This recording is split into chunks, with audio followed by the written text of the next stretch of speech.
Hello. To write essay for chromatography, as we did for last experiment in spectrophotometry. So once again, I want you to write essay. For the first paragraph, you may introduce chromatography as kind of separation and purification method. So let's say first paragraph, introducing chromatography. Second paragraph, from now on you keep in order writing and explaining about different types of chromatography. Hopefully you can write, it will be visible enough when I'm writing over the board, since I couldn't find any more way to explain and help you leading lab report. Anyway, that's why instantly I'm talking when I'm writing. First paragraph, introducing chromatography. Second paragraph, if you remember, your essay must cover those topics we explained in class. That's why I keep in order paragraph by paragraph. Second paragraph, let's say you may discuss about column chromatography. We told you how according to polarity, when in the same direction with gravity, the components keep coming down representing non-polarity, or they are not polar, but when a component is polar, pretty sure it interacts with a stationary phase, and that's why it takes longer time, and even it stops sooner throughout the stationary phase. And third paragraph, let's say HPLC, high performance liquid chromatography. You may generally explain how it works and how even that's why it's useful for.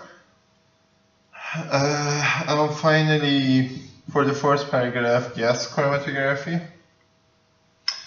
If you remember, even we said how components are going to be separated either according to boiling point or size, and some apparatus quite related to the instrument.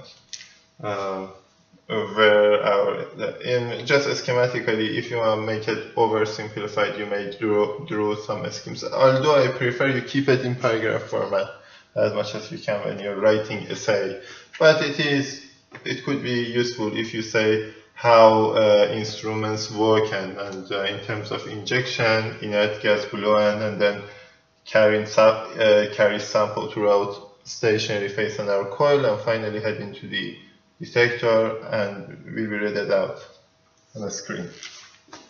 Even you've got to explain how you're able to find out which is which in our chromatogram compared to the reference. And for the fifth paragraph, I do want you to compare three types of chromatography to say how they agree each other or how they differ from each other, different advantages and disadvantages compared to each other they have. So the fifth paragraph is for comparison. Once again, introducing chromatography, then in three paragraphs different types of chromatography, and finally you compare them to see how useful each one is and in which condition when taken over the other type of chromatography. Thank you, that's all.